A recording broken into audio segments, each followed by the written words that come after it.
because I know that Indianapolis is not all bad now. Yeah. And I know that there are great things here. There are great people here. It's great things being built. It's horrible things being tore down. Love that. So it's just like, yeah, it's my journey, falling in love with my city and just sharing it with people. I love it.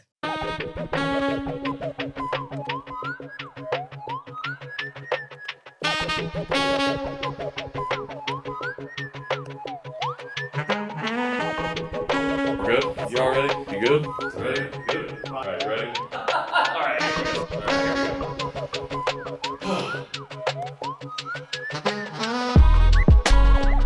What's good, y'all? Welcome back to another episode of Conversation Piece, your place to discover the untold stories right here in Indianapolis. My name is Patrick Armstrong. I'm your host, and I'm excited to be back for another episode of 2025, the Year of Community. I'm also excited because my guest today is super dope. She is your number one source for Indy's hood happenings, and that's about all that needs to be said, but I do have a little bit more. She's a multidimensional artist, host, and entrepreneur who builds community here in the city by living it. If you haven't seen her at an event in this city, then you haven't really been to that event yet.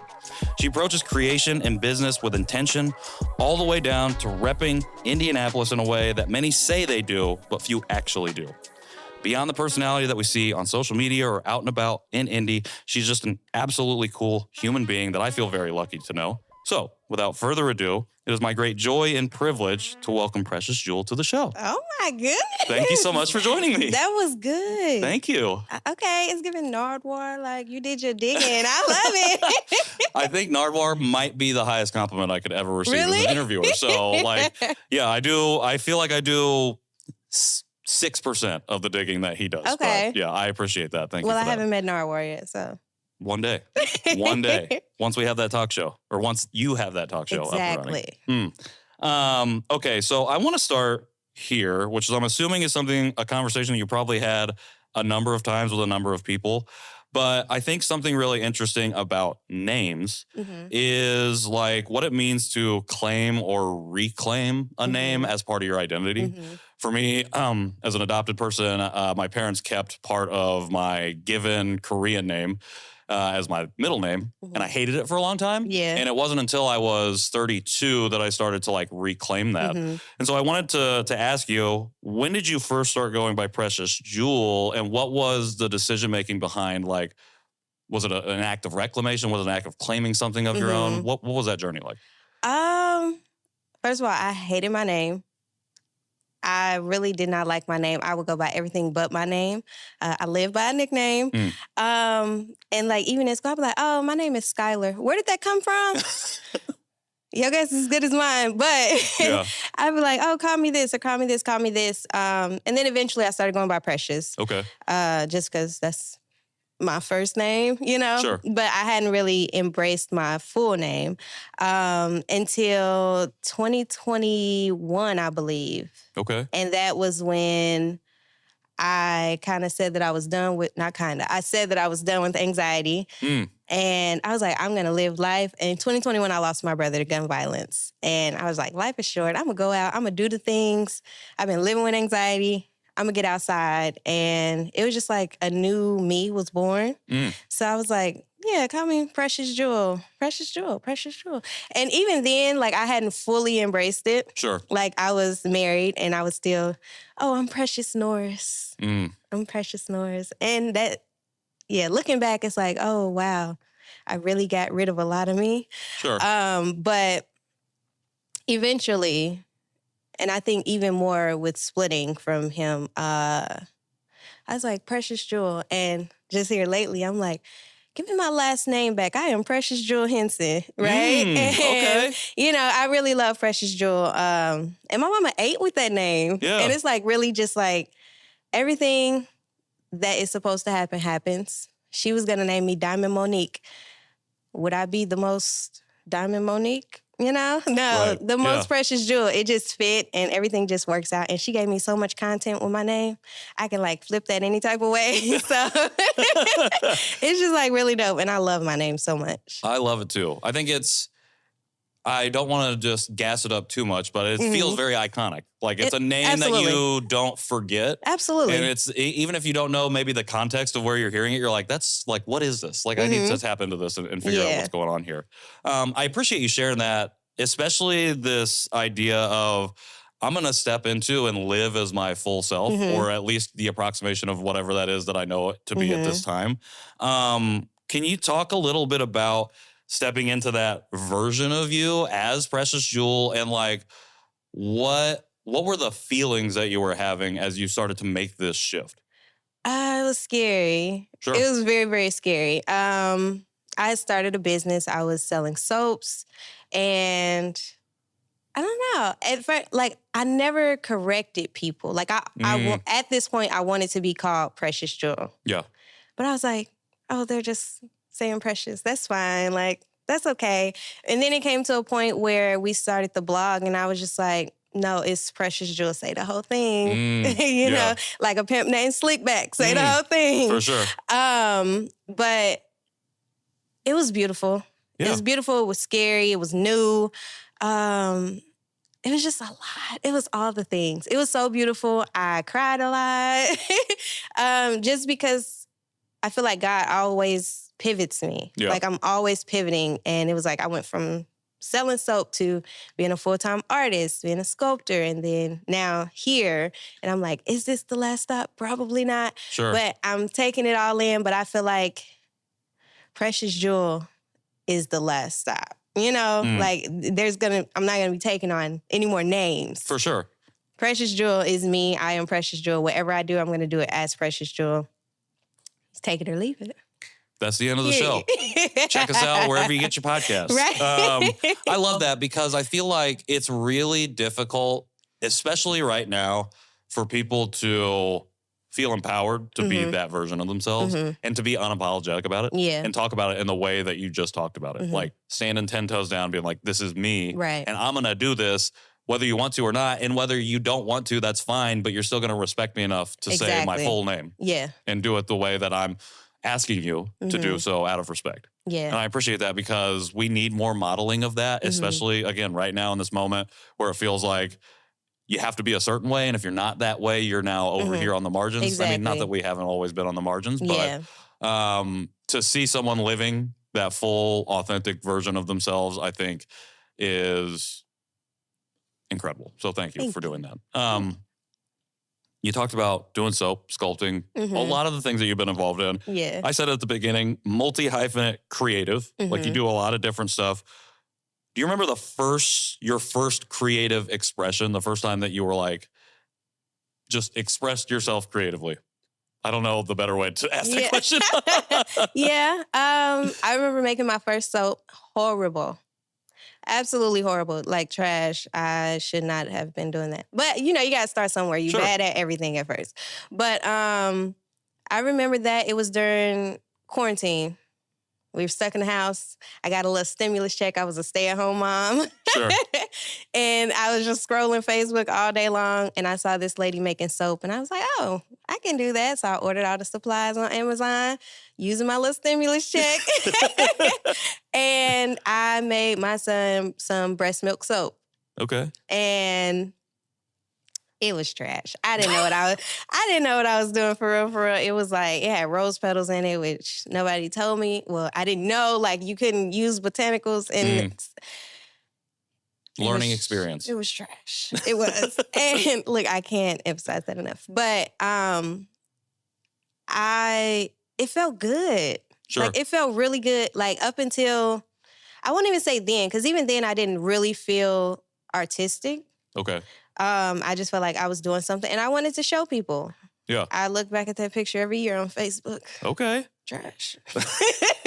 Trash, but also fuel and motivation to continue to get better at the stuff that you're doing. So you said you didn't feel artistic before. Did you partake or do any like art things prior to that? At all, just as like never a hobby, a one-off. Never. Nothing. Never. And even with making soaps, like I would make faux food soaps, even when I got good, I still didn't feel artistic. Like I tell people all the time, I'm like, oh, I wasn't an artist until like 2023. Okay. When I started sculpting, they were like, that's literally art. You're making soap that looks like tacos and chicken and waffles. Sculpting the soap into these beautiful creations. But it just didn't, it wasn't my art. I think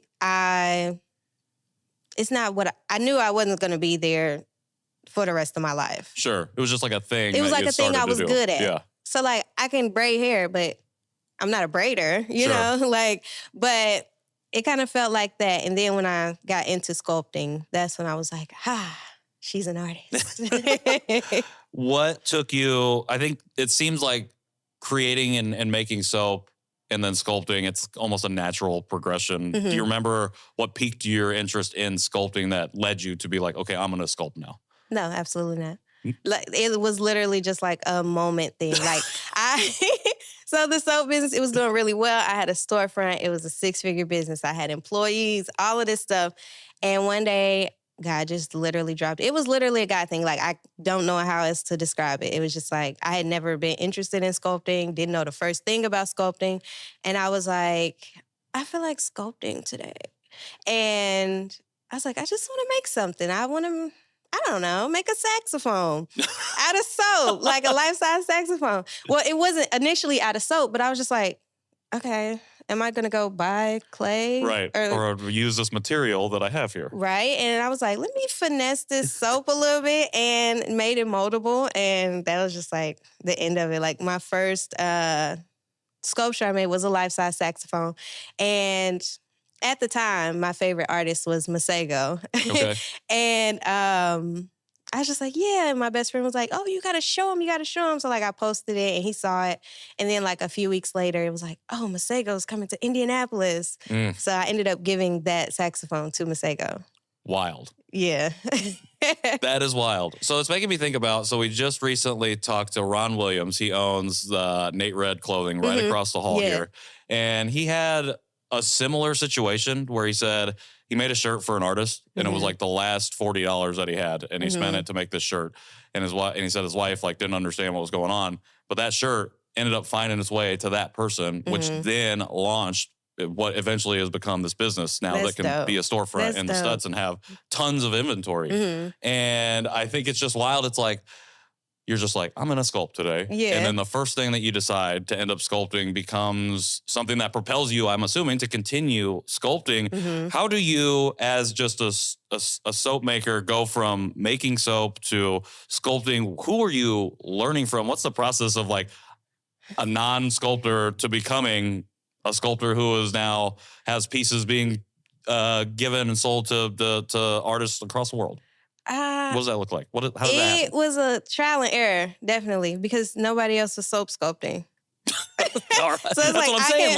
Who do you learn from in order to continue to build that skill? I literally just started. And I don't want to sound cocky and be like, oh, I just learned on my own, but I did. Sure. Like I didn't see anybody that was making the type of art I wanted to make. There are very few Black sculptors that are making Black figures. And I just kind of like depended on myself. I trusted myself in it. And I just went from there. And I have synesthesia. So like when I listen to music, I see like different scenes and different things. Okay. And sometimes I would see pieces like even before I started them. And I'd be like, oh, well, I saw it, so I can do it. Sure. You know, I've always been like that. Like if the thought comes to me or the idea comes to me, it's not coming to me for no reason. Right. So I act on it. Oh, I love that. That's my big thing. And I know a lot of people don't do that. So I really take pride in that because I'm like, yeah, if I saw it, I can do it. So. Well, a lot of people probably aren't capable. I would say that I could not just see something and be like, yeah, I could probably do that. I'd probably be like, no, that's not for me. Look, it's like optimism or delusion. Right. You know? Definitely always leaning towards delusion for me. But it's probably because I'm just like, I'm working my way back to like reclaiming my self-worth to be like, oh, I can do those things. But I'm still on the side of like, no, I'm not gonna make that soap. Yeah. I'm not gonna sculpt that thing right now. So one of the things that I think is important in creation is place too. Is there a place in the last few years that you felt most at peace when you're creating, or a place that you felt most inspired while creating? Those are two different things, but. I don't think a specific place. I love music. Okay. So wherever I'm at in my head when I'm listening to music, that's where that's the my place. creativity is coming from. Yeah. Okay. Is it possible for you to walk us through, even just giving us a glimpse of what that looks like as you are like, here's where I am and where I'm pulling creativity from? Because I think a lot of people could potentially tap into that to themselves, where it's like, oh, I just need to look in maybe a little bit more. Okay, I'll walk you through like my process of doing a live sculpting. Okay. So live sculptings, I sculpt at fundraisers, different events. I did Melanin in May last year. So I sculpt the scene. And I kind of just tap into the vibe of the event. Sure. Like, I don't plan anything. Like, even when I'm making, like, there are certain pieces, like commission pieces, people like, oh, we want this. And I'll just be like, okay, this is what I'm making. But when I just make art freely, it's just like, I don't have a plan. I'm just going to start. Like, I know I want to make a Black figure, and that's all I got. So yeah, just kind of tap into the energy of the setting, and then I will kind of zone out, like put my headphones on, or like if there's a DJ at the event, I'll like tap into that. And I'll just go from there, and I just start. And people are like, oh, who are you sculpting? I'm like, I don't know, actually. I'm just putting eyes, nose, and lips on this thing. I don't know who it's going to be. And usually it turns out looking like someone. Okay. And that's like really dope. Somebody's like, oh, that look like my Uncle Leroy. I'm like, would you like to buy it? Yeah. There you go. Sells itself. Yeah, so it's just like, it's really dope. And I'm like, hey, are these people that I've seen before? Like, subconsciously, I'm sculpting like faces that I've seen before, Sure. or what? Like, I don't know what it is, but it literally turns out different every time. I do the same process every time, and it just turns out different, looking like a different person. Probably the only thing that I switch up the most is the hair. So like, I'll do locks, or I'll do braids, or bald, or like different stuff. Yeah. But I just think it's really dope just capturing the Black features and like highlighting those. Yeah. And, well, you're rooted in like, this is what I want to sculpt out of. And then like whatever comes out of it is what comes. Yeah. I think. I appreciate you sharing that, because I do think and again, I'm just like drawing on lots of stuff happening in life right now. Just drawing on my own experience of just like walking around and feeling like I need to be meticulously planned in creating. Because I have to hit on this, and this, as opposed to just freely creating in that way, and kind of letting yourself go to just make. It's almost like disassociation, but it's just like, you're just like, I'm in the zone, the flow state. Yes. How do you balance sculpture or any sort of creation as art for yourself versus art as a means for your business? I don't sculpt when I don't want to sculpt. Okay. If I'm not feeling it, like right now, which is kind of crazy that I'm saying I don't want to sculpt. Chris, listen, no, it's not like that. I have an art show in April. I have an art show in April that I reached out to Chris from 1,000 Words. Yeah. And I was like, I want to do a show. I was very pumped up off of somebody else's show. I haven't sculpted in a long time. So it's just like, I feel like if I have goals in art, or if it's something that I want to do, I'll work my butt off to do that. Sure. And then as soon as I'm done, I'm like, okay, see you in about 3-4 months, you know? Yeah. So it's like, if I feel like creating, I will create. Now where I'm at is in like the form of content. Sure. So like media is my medium right now. But if someone wants something, I will sculpt. Like if someone wants me to do a live sculpting, I will sculpt. I love sculpting. I love working with soap. I will always work with soap. But yeah, if I don't feel like it, I don't. It's not a relaxing thing for me in this time in my life. So I'm like, yeah, I'll do it if somebody's paying the invoice, but it's not just something that I'm just hopping into right now. So. Totally. And I think, again, it's like, I asked Maxie this, but like, is there a difference? Are you separate from the brand of Nap or Nothing and Maxie? Are those two separate things? Or the same thing? He's like, they're separate, because it's like, now people can come in and buy, or to the shop, and not know who he is, not know about his music or anything. And it's just a thing. Because the brand has now went beyond that. And I think that's important too, because for some people it's like, you get so wrapped up in it that it becomes all of you. Like for me in the podcast, sometimes it feels like, okay, you're the podcast person. It's like, how am I differentiating that? I don't know if I want to just be boxed in to a specific label. And I appreciate this approach of just like, okay, I'm here with it and I'm going to do some of this other stuff, like the content stuff. Yeah. So before we get into that, I want to ask you this question. I think you are, I don't know if ubiquitous is the right word, but ubiquitously connected to this city. So I'm wondering how you, Precious Jewel, define Indianapolis. Oh, that's a good question. Thank you. Indianapolis is, one, a melting pot. And there's a little bit of everything here. It's beautiful. It is growing. It's rising. Things are falling. It's home. I can say that. I really feel that now. I did not feel that before. Okay. It is home for me. It's just beautiful. It's beautiful. The good, the bad, the ugly, all of it together. It's just beautiful for me. I love that definition. Yeah. And to build on that, when did you know you wanted to highlight those things and that you were the voice to step into that gap and start to do that? So originally, the platform, The Most Precious Jewel, was a spinoff from my Precious Jewel art page. Okay. Where there, I felt like these people are here to see art, artsy things, whatever. And I wanted to get my fits off. So I'm like, I'm going to just make this page to post my little cute outfits. And that's just it. Like, if y'all want to see my outfits, y'all go over there. No. God has so many other plans. And so I was showing the fits and I was having fun. I felt free. I was like, oh yeah, this is new. This is fun. And then Indy Fresh Market opened. Well, I have to say this first. I met my girlfriend at Butter that year. And then she just kind of hopped in and became my videographer. And the first video we did, I believe, was the Indy Fresh Market. Is that what it's called? Yeah, Indy Fresh Market. And it was like, I was like, oh, record this really quick. And she was like, okay. And I was like, and it was just like so weird because I had never done like a review video or anything. It was just like, kind of like with the sculpting. It was just like, I'm about to do this right now. Yeah. Just because I want to.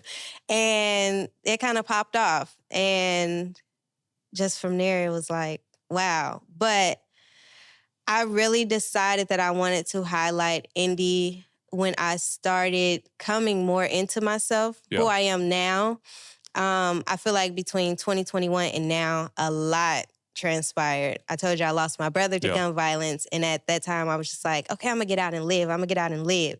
And just in 2023, I was like, okay, I'm going to show people that I'm living. And so the Most Precious Jewel platform is really just, I know y'all think it's for y'all. It's not. I'm sorry. It is in a way now, but it's really for me. Like, this is me falling in love with my city because I was raised to think that Indianapolis was just horrible. Okay. It was very fear-based, and it was like, you know, we used to do the things. We used to go to Black Expo. We used to go to Circle City Classic and do all the things. And then it got to a point where my mom was like, no, we don't do this. We don't go here. You're going to get shot. You're going to get snatched up, you know? And it was just like, that was instilled in me. And I was like, I am scared. Right. So when I was like really done with living with anxiety, I was just like, okay, I'm going to go out and I'm going to do things. And other people feel that too. So I feel like me showing my experience with Indy is like helping other people. Like, we literally have people come up all the time like, oh my goodness, you helping me get outside. Like, even older people. I think that's what I'm most proud of. Like, the older people, we met a lady in Walmart and she was like, you were getting this 69-year-old outside. And then I'm like, okay, auntie. Like, I love that. Like, that's really big for me. But yeah, this is just me. This is my journey, falling in love with my city and seeing it through the eyes of an adult Black woman. And just kind of seeing that it's not all bad. And kind of like forming my own opinion about it. Yeah. And not letting what someone else or what the news or what, anybody else is saying about it affect how I feel about my city, because I know that Indianapolis is not all bad now. Yeah. And I know that there are great things here. There are great people here. It's great things being built. It's horrible things being tore down. Love that. So it's just like, yeah, it's my journey, falling in love with my city and just sharing it with people. I love it. And I'm glad that it's impacts so many people. 100%. I think it continues to have a huge outsized impact. And like you just said, it's getting folks outside and they're literally being like, hey, thanks for getting me outside. Like just outside of my own house. You've talked about like your journey with anxiety. You talked about how you went growing up at a certain point, it became, we go outside and experience the city to we are fearful of what's happening in the city. Do you remember, or do you have any specific recollections of moments where you started to break those cycles of fear and anxiety that you were like, okay, Indy is definitely not what I had been told and that I've been believing? Anything like specific, or was that happened that way? It has. I would say it's been a lot of occasions, honestly. I will say when I first started going out in 2023, when I first started going out in 2023, and I was just going to events. Like anything that was happening, I was there. Every Thursday night, I was at Parlor Public House for the jazz night. That's where I met Jared. And he just embraced me so, so, so much. And then just going to different events. I just met so many people, and that started becoming my family. And these people embraced me, and they loved on me, and they loved me through some stuff. And it was just like, there are really good people here doing really good things, and people that really are not trying to snake you. Like with my anxiety, that was something I'm like, I don't know, they might be faking, know? 100%. But it was never like that. I just felt so much love from so many people. And I feel like that's what really pushed me over the edge to becoming the most precious jewel. I love that because it was the people that found, like, that provided the gentle, soft space to be able to then live into yourself, to be able to then fall in love with something that you had been conditioned to be afraid of. I love that, and I just spoke that out because I'm like, I feel like I'm resonating with that journey in the same way. I grew up being like, you lock your doors when you're in Chicago or in Maryville or in Indianapolis, and just all of these fear-based notions of anything that was different, including myself, but because I was in this bubble of white safety, quote unquote, like that was protecting me. I could act as if that was the case, and it was not. And I feel like, I appreciate you. I appreciate you and being open and sharing your journey. And again, this is the year of community. Just any ways that we can see community lifting each other up, I think is really precious to me. What a coincidence. As you fall in love with the city, as you highlight all the things that are happening around Indianapolis, what are some things that you think people are not seeing that you either want to highlight or that you are seeing that you're like, this is something that we need to be talking about right now? Oh, goodness. That's a good question. Any input? It's so much. Oh, goodness. And then I would be remiss if I didn't say something. Oh, I have a really good one we were just talking about the other night. The VDBL, the Vinyl Destination Battle League. Okay.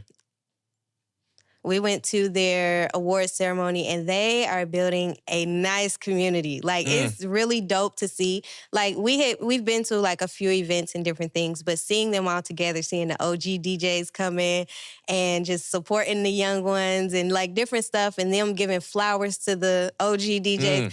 It was just really beautiful. And I knew that they had things going on, but I didn't know that they had a community like that. So I think that that's something that a lot of people should tap into. It's really dope, and support.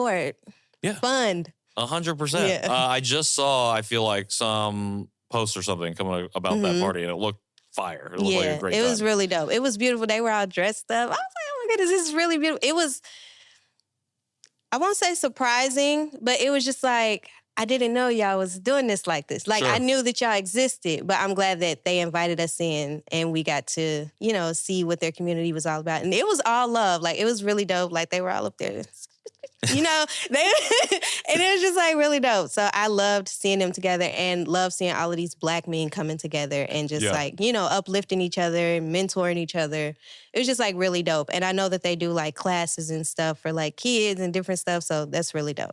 I feel like the DJ community here in Indianapolis is incredibly supportive. Like, I don't know. Even at Streets this year, I felt like there was like all the DJ stuff that was going on in the back corridor. I was just like, this is a vibe over here. Like this feels like family, and nobody was like hating on each other. It didn't feel like there was like beef or whatever going on. Like it felt like it was like really supportive. So I'm glad that like there's community built for something like that. Yeah. Along this line of what we're not seeing here in Indianapolis, what do you think is the biggest, two-part question, biggest misconception about the city itself from people, just the layman, and then biggest misconception about what it is specifically that you do in the city? Okay. The biggest misconception about the city, I would say, I hear it all the time, it ain't nothing to do in that. Oh, yep. It ain't nothing to do in that. Are you on Threads? Okay, that's a sorta. very common Threads topic I see. And I'm just like, what? They're like, it's nothing to do in that. You just won't come outside. Like, what are you talking about? We're not going to come party in your house. Yeah, we're not. Right. Those days are dead. But it's like, it's so many things to do. And it's like, you have to think outside of what we've been conditioned to think is having a good time. Because there's so many things that are out here. And that's part of what my platform does, highlight the things that are available to us. I go and I scope out the places and I'm telling y'all, yeah, they welcome Black folks here. Or no, y'all might want to be, Yeah. But it's like so many different experiences that have been deemed like white people stuff, Sure. So, but like rock climbing and, it's so much stuff. So I think that's the biggest misconception is that partying is the only thing that's available. And it's not. It's not. It's okay to go out, have a drink, have a good time, dance, but it's so much. Like we have, what is her name? Sarah Boutwell. She has the Imminent Place and she offers all of these healing and wellness activities. And she has people rotating in and out. And that's really dope. Who else? It's so much. I just want to start naming everybody. But it's so much to do. So many people have really great things. Again, 1,000 words. Yeah. Rotating artists throughout the months. It's super dope. And he has, different events and stuff during different artists' shows. So it's so much to do. Yeah, they just he had like the wellness shop that was up with the last show, I think. Like the things that they're putting together over there is awesome. So Kiki has her show up now. I see you, girl. She has her show up now and she's doing a bunch of different events. So that's really dope. But it's so much to do. And people don't go out on First Friday and that's their problem. Get outside on First Friday. Like, it's so much going on First Friday. Anything that you could think of, any type of scene that you're in, they doing something for First Friday. Okay, I have a question for you about First Friday. I'm glad that you brought that up. And then I have another question. Anyways, I just over talk sometimes. First Fridays. Is it? I love all the stuff that's happening. I've been having this conversation with some business owners recently.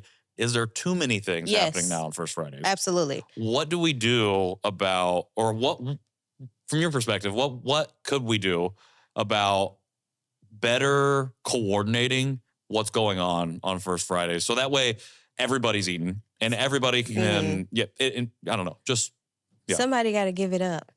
Ooh. Not give up what you're doing. Right. Give up First Friday. Move to second, third, maybe fourth, So it's like move to third Thursday, or something like that if you want to keep the little wordplay going. But we love alliteration. Right. But somebody has to be willing to give it up. Now, I don't know if anybody will. Sure. But, we regularly do First Friday tours. So on First Friday, check our story out and you'll have a whole itinerary. But that's a lot. Yeah. And I know that like other people are not like, oh yeah, I'm going to hit this and then this and then this and then this. this start at 6, this start at 6:30, this is over at 9, Melly is over at 11, like different stuff. But yeah, I feel like some people should think about kind of pushing it further in the month. Yeah. Well, like you said, there are other days. Mm-hmm. And they don't always have to be TT, FF, MM. Yeah. I don't know if there's an MM. But yeah, I just think it's interesting because there is so much real estate, but in the First Fridays, I love the idea of gathering and the way that we're doing it. And it's like, we don't always have to fight over the same spot. Like, why shouldn't we be celebrating each other the whole month? Yeah. Okay. I want to go back to your question about people's misconception about what I do. Oh, yeah. I apologize for jumping in. No, you're fine. So the biggest misconception about what I do is that I just go outside. They're like, oh, you just be everywhere. Yeah, and then I'll be up in the house editing. Right. So like when y'all see me for about a week, I'm put up editing. Or just like the social media culture. It's like you have to be pumping out, post 3 times a day. Make sure you're posting to your story. And you will get burnt out. Yep. And sometimes I do get burnt out if I get into that cycle. Luckily, I have a partner who pulls me out of that cycle. But we're not just outside having fun. Like, this is literally our job. Right. We created this job for ourselves, but this is our job. This is how we get paid. So y'all got to be willing to pay the price. I love highlighting my city. And, I would do it for free, but I don't have to. I don't have to. And I have a son that likes monster trucks. So I need a little money because he want a real one. So it's like, it is something that I would do for free, but I cannot afford to do it for free. Just like y'all can't afford to do y'all jobs for free. And it is sometimes, a lot of times where we look out for people, especially small businesses, Black-owned businesses, where we just look out, but we can't look out for everybody. And especially these big corporations who are getting the funding and the grants and the everything, like, y'all got to pay. I'll send the invoice, so. I really need to hear that right now in this moment. Thank you for saying that. Biggest fear as what you do here in Indy. Biggest fear as a creator and entrepreneur now in the city. Biggest fear as a creator. Oh, this was a fear that I didn't know I had until the other day when TikTok went down. And it was like, I've been off since that day. Because I don't make money from TikTok, like any creator fund or anything, but that's how I get eyes on me. Sure. And so TikTok, Instagram, I primarily use Instagram, just recently got into TikTok and it started popping off and then they like, yeah, take it. And even putting it back, I'm like, do we even want to use it now? Sure. Yeah. But, yeah, it's like, it could be taken away. Now, like I said, I am going to pivot. I'm always going to pivot. If I need to pivot, which we're already pivoting in some senses, we're like, oh, this could happen to any platform, so that's one of my biggest fears as of right now for what we're doing right now. But we are out in the community, so it's not like we don't have a support system outside of social media. Right. But that is a huge tool for reaching new people. So. For sure. I mean, it's a big fear. And it's a big fear when social media companies are saying, hey, we're going to take this away only if we can get homeboy over here to say that we can get it back. Yeah. And it's all kinds of effed. So I definitely understand that fear for sure. Pivoting from the fear, we've talked a lot about community, and you were talking about not being able to name in all of the people that you wanted to name. So we have a recurring segment on the show called Give Them Their Flowers, where we ask our guests to shout out or highlight somebody or someone's who they think deserve their flowers right now. So I wanted to ask you, Precious Jewel, who would you like to give their flowers to today? Also, shout out to Madeline McKinnon and Frida's Flowers for sponsoring the segment. Absolutely beautiful. Who would I like to give flowers? I'm going to run his name back. Jared Thompson, again, for being one of the first people in the community to embrace me and to love on me and show me that not everybody out here is bad. I'm looking straight into the camera because I'm talking That's to your you. Camera. Who else? Oh my goodness. I got like millions of names flooding in my head. Oh, I would like to give her flowers to my girlfriend, Tiara. She's amazing. Woo! And she came right in working and she has been amazing and has really helped me with my mental health and pacing myself in what I do. So yeah, she's great. I love her. Who else? Lord. I'm going to give you your flowers. Whoa. You are absolutely amazing. Absolutely amazing. I love your platform and the platform that you're providing, the people that you have on, and we get to hear their stories. And it's just beautiful for the work you do, how consistent you are with it. It's a lot of things going on in the city that are not consistent, but we can count on Conversation Piece Podcast, okay? Love Thank it. I absolutely love it. So, that's not what the segment is about, by the way. what is it about? Highlighting me. Oh, yeah, and I did it anyway. But I want to do one more. Do it. I'm going to give flowers to my mama, Keisha, because she's a great woman. She's an amazing woman. She raised us very, very well. And she has been with me the entire time. She is one of my biggest supporters. And my daddy, Randy, they're my biggest supporters on Facebook. They gonna share a post. Okay. And my mama gonna say, my baby is a celebrity. Every time she share. And my daddy, he just gonna share it 5 times because he don't know how to really work Facebook. But you know what? Shout out to my parents. I'm giving them their flowers for my mama for naming me. We're gonna get back to that. My mama for naming me and just being supportive. And I love y'all. I don't even know if they're going to watch. They're going to watch, and they're going to share it, too. They're going to watch, share it to Facebook 6 times. 5 from your dad, right. and 1 from your mom. Shout them out. Thank you for shouting out. Thank you for shouting out me, but shouting out everyone. Tiara. Just want to also shout you out from my perspective.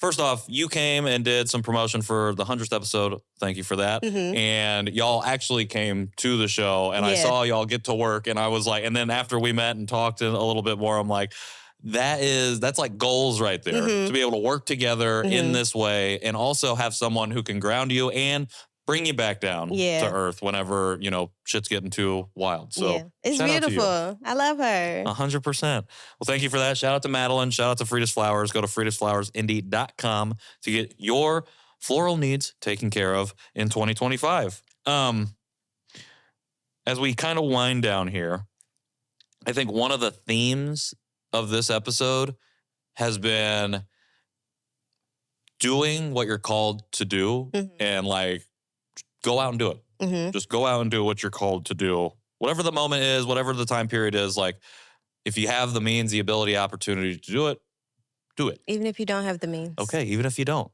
Do the damn thing. Anything that you're feeling called to do right now. Well, we talked about this a little bit. This talk show. I want to sit down with I got a lot to say. Now that my voice is working and I am like feeling myself, I have a lot to say. I want to talk. I want to hear other people talk. I want to hear people's stories. I want to, it's just like, it's so much in Indianapolis and I don't feel like I can go to everybody, like get to everybody or, financially support everybody, but I do want a place where people can come tell their stories and just kind of go from there. I don't have it all planned out, but I would like to host a talk show. I would like to just really give people the platform to share and to get whatever up. I don't feel like it's going to be a regular talk show. Okay. Like a, not an Oprah. I ain't got no car to get nobody. But, just like something fun. I want to be actively doing something, checking stuff out around the city with people. Okay. And I want it to be funded.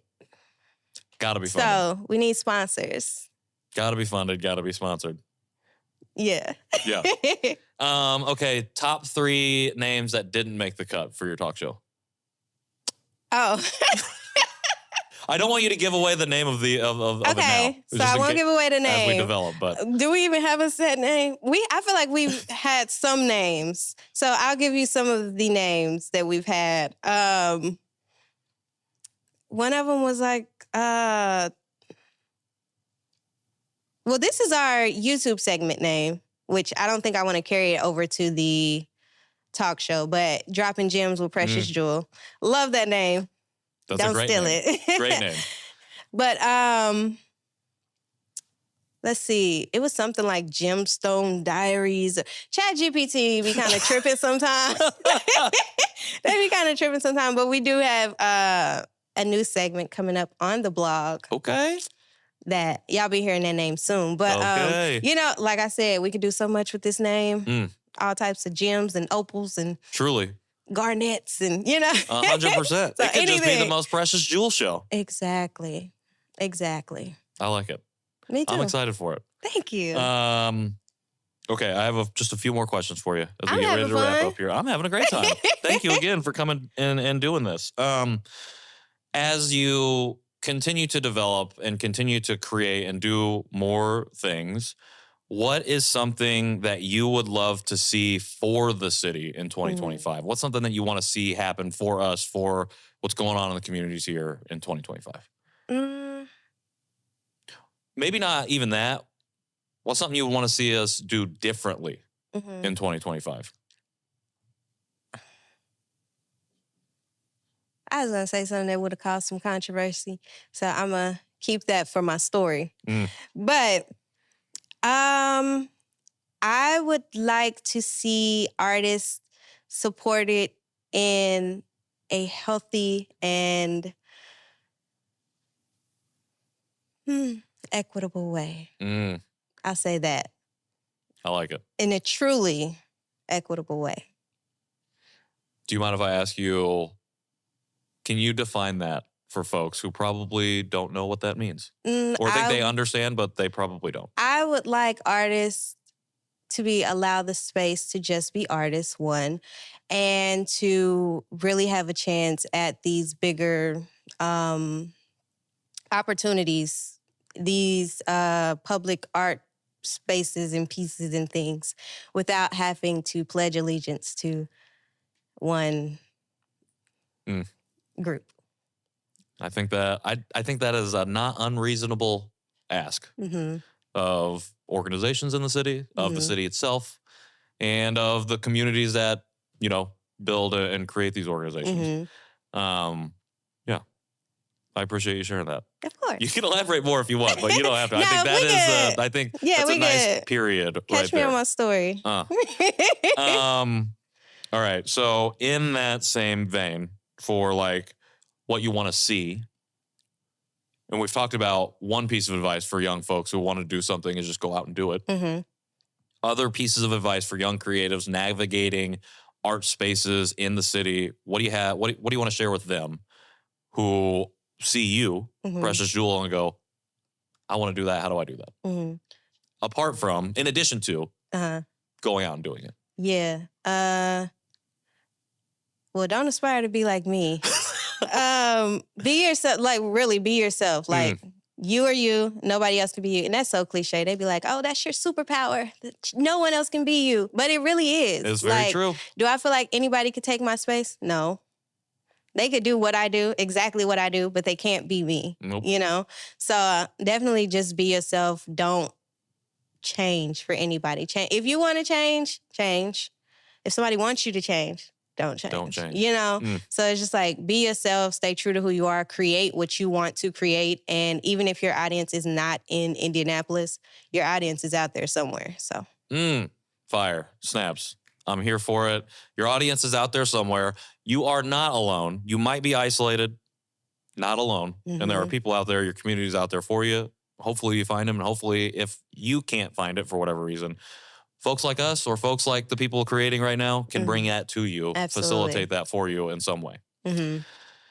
Precious Jewel, I cannot thank you enough for coming in here. Thank you having for having this me. conversation. I have multiple other things that I'd love to dive into, but we do not have the time nor the temperature to continue doing no, so. For real. So as we close it out here, how do people find you? How do they follow you? How do they support you? How do they do all the things going forward? You can find me on every platform: Facebook, Instagram, Threads, TikTok, maybe. Under the Most Precious Jewel, everywhere. If you want to see more of my art, that is under Precious Jewel Art on Instagram. So everywhere. Yeah. Follow me, message me, say hi. DM, will respond. I will respond. Do know from firsthand experience. Yeah, I will respond. I love talking to y'all. If you have a place that you think needs some exposure or you want me to check out and go review, let me know, and we will put it on our list. You heard it. All of that tagged right here in the show notes, so you who don't have any excuse for not connecting, following, and supporting going forward. Thank you so much for sitting down and doing this. Thank you for having me. 100%. Your number one source for Indy's hood happenings. That's what they call me. The Most Precious Jewel. Precious Jewel right here. Everywhere at The Most Precious Jewel. Make sure you go follow, support, do all of the things. For us at Conversation Peace Pod on the social media platforms, conversationpeacepod.com for the archives, for merch and everything else. New episodes every Tuesday. YouTube, wherever you get your podcasts. And that's it. conversationpeacepod.com, the open door. If you're interested in coming through and sharing Naptime, if you got something to say, we would love to hear you say it and give you a platform to do so. The open door to learn more on the website. That is it. I've been Patrick Armstrong. This has been the team. John Overton, Mike Lee, Most Precious Jewel, Tiara, Madeline McKinnon, Pattern in the Studs, and Conversation Piece. We'll see y'all soon.